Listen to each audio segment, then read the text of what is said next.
రాష్ట్రంలో సన్నబియ్యం పంపిణీ ఏడాది పూర్తి చేసుకున్న సందర్భంగా మంత్రి ఉత్తమ్ కుమార్ రెడ్డి ఏర్పాటు చేసిన విందులో సీఎం రేవంత్ రెడ్డి ఎమ్మెల్యేలు ఎమ్మెల్సీలు కలిసి భోజనం చేశారు. బీఆర్ఎస్ అధినేత కేసీఆర్ ను ఉద్దేశించి ముఖ్యమంత్రి రేవంత్ రెడ్డి కీలక వ్యాఖ్యలు చేశారు. కేసీఆర్ విశ్రాంతి తీసుకుంటున్నారని అందరూ భావిస్తున్నారని, కానీ ఆయన గృహ నిర్బంధంలో ఉన్నారేమో అనేది తన అనుమానమని అన్నారు.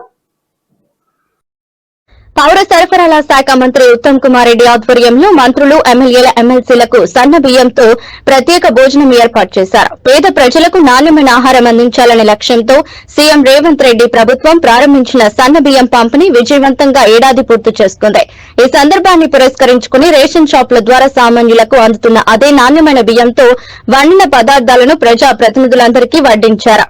ఈ విందులో సీఎం రేవంత్ రెడ్డి స్వయంగా పాల్గొని మంత్రులు, అధికార ప్రతిపక్ష పార్టీల ఎమ్మెల్యేలు, ఎమ్మెల్సీలతో కలిసి సన్నబియ్య భోజనం చేశారు.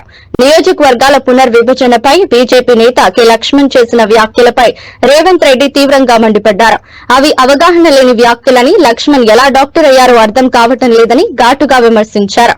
నియోజకవర్గాల సంఖ్య పెరిగినా భౌగోళికంగా గ్యాప్ అలాగే ఉంటుందని, ఈ విషయంలో తెలంగాణను తెలివిగా మోసం చేస్తున్నారని ఆరోపించారు. బాగుపడుతుంది. నా ఇప్పు నువ్వు గోకు జరిసేపు నేను గోకుట జరిసేపు అన్నట్టు ఉంది అధ్యక్ష.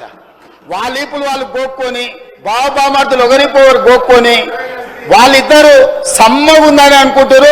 పాపం వీళ్ళ అమాయకులు వాళ్ళు సమ్మగా ఉంటే వీళ్ళు సప్పట్లు కొడుతున్నారు. వీళ్ళ అమాయకత్వం చూసి నాకు ఏం చెప్పాలో అర్థమైతే లేదు. గురువింద కింద ఎంత నల్లగా ఉందో తెలియదు. వాళ్ళ కింద ఎంత నల్లగా ఉందో నాకు తెలుసు. నేను మొత్తం చూసి వచ్చినాను అధ్యక్ష.